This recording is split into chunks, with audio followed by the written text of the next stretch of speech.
അസ്സലാമു അലൈക്കും. ഏറെ ആദരണീയരായ ഈ സംഗമത്തിൻ്റെ ഔപചാരിക ഉദ്ഘാടനം കർമ്മം നിർവഹിക്കുന്ന സയ്യിദ് ബഷീർ അലി ശിഹാബ് തങ്ങൾ ഉൾപ്പെടെ പ്രിയപ്പെട്ട പേരോട് ഉസ്താദും ഹക്കീം ഉസ്താദും ത്വാഹ തങ്ങൾ ഉൾപ്പെടെയുള്ള ബഹുമാന്യ വ്യക്തിത്വങ്ങൾ വേദിയിലുണ്ട്. ഞാൻ ദീർഘമായൊരു പ്രസംഗത്തിലേക്ക് കടക്കുന്നില്ല. ജില്ലാ കോൺഗ്രസ് കമ്മിറ്റിയുടെ പുതിയ ഓഫീസിൻ്റെ ഔപചാരികമായ ഉദ്ഘാടന കർമ്മം മറ്റന്നാൾ നിർവഹിക്കുകയാണ്. അതിൻ്റെ യുവജന സമ്മേളനം ഇപ്പം നടന്നുകൊണ്ടിരിക്കുകയാണ്. അതിൽ പങ്കെടുക്കേണ്ടതായിട്ടുള്ള കൂടെ ഒരു സമയം ഏകദേശം അടുത്ത് വന്നുകൊണ്ട് മാത്രമാണ് 2 വാക്ക് മാത്രം പ്രസംഗിച്ചിട്ട് വടകരയിൽ പോയി പറ്റുകയാണെങ്കിൽ മാവേലി പിടിച്ച് അവിടെ എത്തണം എന്നാണ് ആഗ്രഹിക്കുന്നത്. സിറാജുൽ ഹുദ എന്ന് പറയുന്നത് ദ ലാമ്പ് ഓഫ് ഗൈഡൻസ് എന്നുള്ളതാണ്. വഴിവിളക്കാണ്, വഴികാട്ടിയാണ്. ഇപ്പോൾ ഇവിടെ നമ്മൾ കണ്ട വളരെ ഷോർട്ടായിട്ടുള്ളൊരു വീഡിയോയിലും അല്ലാതെ ഈ നാടിന് കഴിഞ്ഞ ഏതാണ്ട് 35 വർഷത്തോളമായി നേരിട്ട് അറിവുള്ളതുമായിട്ടുള്ളൊരു മഹാപ്രസ്ഥാനത്തിൻ്റെ ഒരു എളിയ തുടക്കം ഒരു നാടിന് തണലായും താങ്ങായും അറിവിൻ്റെ അക്ഷരങ്ങൾ പറഞ്ഞു കൊടുത്തും മതവിദ്യാഭ്യാസം നൽകിയും ഭൗതിക വിദ്യാഭ്യാസം നൽകി ഇപ്പോൾ സൂചിപ്പിച്ചതുപോലെ ഒരു വശത്ത് 34 ഹാഫിളുമാർക്ക് അവർക്ക് ആദരം കൊടുക്കുമ്പോൾ വേറൊരു വശത്ത് MB ഉൾപ്പെടെയുള്ള പ്രൊഫഷണൽ കോഴ്സുകളിലേക്ക് നമ്മുടെ നാട്ടിലെ കുട്ടികളെ കൈപ്പിടിച്ച് നടത്താനും കഴിയാവുന്ന തരത്തിൽ യഥാർത്ഥത്തിൽ പള്ളികളോടൊപ്പം തന്നെ പള്ളിക്കൂടങ്ങളും എന്ന് പറയുന്നത് പോലെ ഒരു നാടിൻ്റെ വിദ്യാഭ്യാസ മുന്നേറ്റത്തിൻ്റെ ചരിത്രത്തിൽ നിർണായകമായ ഏടുകൾ എഴുതി ചേർക്കാൻ കഴിഞ്ഞ ഒരു സ്ഥാപനത്തിൻ്റെ അധ്യക്ഷതയിലാണ്, അതിൻ്റെ ക്യാൻവാസിലാണ്, മേൽവിലാസത്തിലാണ് ഈ സംഗമത്തിൽ ഇന്ന് നമ്മളെല്ലാവരും ഒത്തുകൂടിയിരിക്കുന്നത്. 34 ഹാഫിളുമാരെന്ന് പറയുമ്പോൾ അവർ 114 സൂറത്തുകൾ മനഃപ്പാഠമാക്കി എന്നുള്ളതോ 6000-ലധികം വരുന്ന ആയത്തുകൾ മനഃപ്പാഠമാക്കി എന്നുള്ളതോ അല്ല.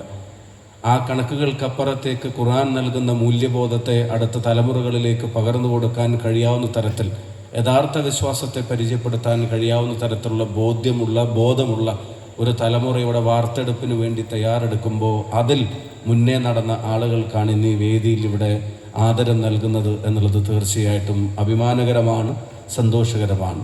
പ്രിയപ്പെട്ട 34 സഹോദരങ്ങൾക്കും അവരുടെ കുടുംബാംഗങ്ങൾക്കും പ്രാർത്ഥനകളോടെ സ്നേഹാശംസകളും അഭിനന്ദനങ്ങളും നേരാൻ ഞാൻ ഈ അവസരം വിനിയോഗിക്കുകയാണ്.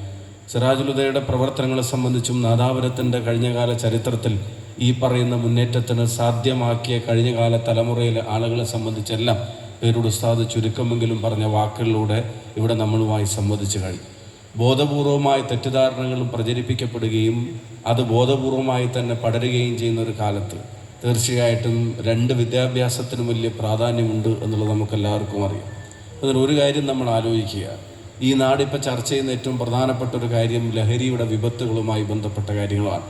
എല്ലാ തിന്മയുടെയും താക്കോൽ എന്ന് പരിശുദ്ധ പ്രവാചകൻ വിശേഷിപ്പിച്ച ലഹരി, തിന്മകളുടെ മാതാവ് എന്ന് വരെ പരിശുദ്ധ പ്രവാചകൻ വിശേഷിപ്പിച്ചിട്ടുള്ള ലഹരി, ആ ലഹരി ഇന്ന് ജനിപ്പിച്ച കുറ്റത്തിന് ഉമ്മയുടെ കഴുത്തിറക്കുന്ന മകനെ നമുക്ക് കാണിച്ചു തരുമ്പോൾ ഒരു കുടുംബത്തിലെ 5 പേരെ 23 വയസ്സുകാരൻ കൊല്ലുന്നതിൻ്റെ വാർത്തകൾ നമ്മൾ വായിക്കേണ്ടി വരുമ്പോൾ സ്വന്തം അമ്മയെ തൻ്റെ മകൻ കൊല്ലുമോ എന്ന് പേടിച്ചിട്ട് ഒരമ്മ പോലീസ് സ്റ്റേഷനിൽ വിളിച്ചിട്ട് മകനെ അറസ്റ്റ് ചെയ്യുമോ എന്ന് ചോദിച്ച് കരയുന്ന വാർത്തകൾ വളരെ ദൂരത്തിൽ നിന്നല്ല തൊട്ടടുത്ത് നമ്മൾ കേട്ട് നിൽക്കേണ്ടി വരുന്ന ഒരു കാലത്ത് തീർച്ചയായിട്ടും മൂല്യബോധമുള്ള വിദ്യാഭ്യാസത്തിന് പ്രാധാന്യമുണ്ട്. ഈ പറയുന്ന അറിവിനെ, വിവേകത്തെ, ആധുനികതയെ, ഡിജിറ്റൽ ടെക്നോളജി ഉൾപ്പെടെയുള്ള ഡിജിറ്റലൈസേഷൻ്റെ എല്ലാ സാധ്യതകളെയും ഇതിനെയൊക്കെ പഠിക്കുകയും പരിചയപ്പെടുകയും ചെയ്യുന്ന ആളുകൾ അതിൻ്റെ ഉപയോഗം എങ്ങനെ വേണമെന്ന് തീരുമാനിക്കുന്നിടത്താണ് ഈ മൂല്യബോധത്തിൻ്റെ പ്രാധാന്യം വരുന്നത്. ആർട്ടിഫിഷ്യൽ ഇൻ്റലിജൻസിൻ്റെ കാലം നമ്മളെ വിശേഷിപ്പിക്കുമ്പോൾ ആ അറിവ് ആരിലേക്ക് എത്തുന്നു എന്നുള്ളതും എത്തിയവർ ആ അറിവ് എങ്ങനെ ഉപയോഗിക്കുന്നു എന്നുള്ളതും സമൂഹത്തെ സംബന്ധിച്ച് നിർണായകമായ ഒരു സ്വാധീന ശക്തിയായിട്ട് നിലകൊള്ളുമ്പോൾ പഠനങ്ങൾ മനുഷ്യൻ്റെ തലച്ചോറുമായിട്ടുള്ള ടൈപ്പിന് ഇനി അടുത്ത 10 പതിറ്റാണ്ടോടുകൂടി ഓവർകം ചെയ്യുമെന്ന് വരെ പറയുന്ന ഒരു കാലത്ത് തീർച്ചയായിട്ടും 2 വിദ്യാഭ്യാസത്തിനുമുള്ള ഇടം നൽകി ആ ഇടത്തിൽ നിന്ന് പുറത്തിറങ്ങുന്നവർ നാടിനും സമൂഹത്തിനും രാജ്യത്തിനും ഗുണപരമായി വർത്തിക്കുന്ന ഒരു തലമുറയുടെ സൃഷ്ടിപ്പിന് വേണ്ടി നടത്തുന്ന ഒരു മഹാസ്ഥാപനത്തിൻ്റെ ഓരോ ഉദ്യമവും നേരത്തെ ഉസ്താദ് ഇവിടെ സൂചിപ്പിച്ചതുപോലെ തന്നെ അത് കേവലം ആ വ്യക്തിക്കോ ആ വ്യക്തിയെ ഉൾക്കൊള്ളുന്ന വിദ്യാർത്ഥി ഉൾക്കൊള്ളുന്ന കുടുംബത്തിനോ അതല്ലെങ്കിൽ പഠിപ്പിക്കുന്ന സ്ഥാപനത്തിനോ എന്നതിനപ്പുറത്തേക്ക് നാടിന് തന്നെ അനിവാര്യവും ഗുണപരവുമായിട്ടുള്ളൊരു എക്സസൈസാണ് എന്നുള്ള കാര്യത്തിന് സംശയം വേണ്ട. അത്തരം സംഗമങ്ങൾക്കാണ് തുടർച്ചയുണ്ടാവേണ്ടത്. അത്തരം കൂടിച്ചേരലുകളാണ് തീർച്ചയായിട്ടും നാടിന് തിന്മയിൽ നിന്ന് നന്മയിലേക്ക് കൈപിടിച്ച് നടത്താനുള്ള പ്രചോദനമാവുന്നത്. ഇവിടെ നേരത്തെ സൂചിപ്പിച്ചതുപോലെ തന്നെ ഓരോ പ്രദേശത്തെ സംബന്ധിച്ചും ജില്ലയെ സംബന്ധിച്ചും മതത്തെ സംബന്ധിച്ചും ഒക്കെ ബോധപൂർവമായ തെറ്റിദ്ധാരണകൾ പടർത്താൻ പല ലക്ഷ്യങ്ങളോട് ശ്രമിച്ചു കൊണ്ടിരിക്കുന്ന ഒരു കാലത്ത് യഥാർത്ഥത്തിൽ ഇതെന്താണ് എന്നുള്ളത്, കാരുണ്യത്തിൻ്റെ മുഖവും മതവും എന്താണ് എന്നുള്ളത് വിശ്വാസം കൊണ്ട് തന്നെ, അറിവ് കൊണ്ട് തന്നെ, മൂല്യബോധം കൊണ്ട് തന്നെ തലമുറകൾക്ക് പകർന്നു കൊടുക്കാൻ കഴിയാവുന്ന ഈ തലമുറകളെ സിറാജുൽ ഹുദ എന്ന് പറയുന്നത് പോലെ തന്നെ നേരായ വഴിക്ക് നടത്താൻ കഴിയാവുന്ന വഴിവിളക്കുകളായി ഈ സഹോദരങ്ങളും മാറട്ടെ എന്ന് പ്രാർത്ഥനകളോടെ സർവശക്തനോട് പ്രാർത്ഥിച്ചുകൊണ്ട് ഒരിക്കൽ കൂടി പ്രിയപ്പെട്ട സഹോദരങ്ങൾക്ക് ഹൃദയം നിറഞ്ഞ അഭിനന്ദനങ്ങൾ. കുടുംബങ്ങൾക്കും സ്ഥാപനത്തിനും അവരെ പഠിപ്പിച്ച ഉസ്താദുമാർക്കും അധ്യാപകർക്കും എല്ലാവർക്കും നേർന്നുകൊണ്ട് എൻ്റെ വാക്കുകൾ തൽക്കാലത്തേക്ക് ഞാൻ അവസാനിപ്പിക്കുന്നു. നിങ്ങൾക്ക് എല്ലാവർക്കും എൻ്റെ സ്നേഹാശംസകൾ, പ്രാർത്ഥനകൾ. അസ്സലാമു അലൈക്കും വറഹ്മത്തുള്ളാഹി വബറകാതുഹു. ബഹുമാനപ്പെട്ട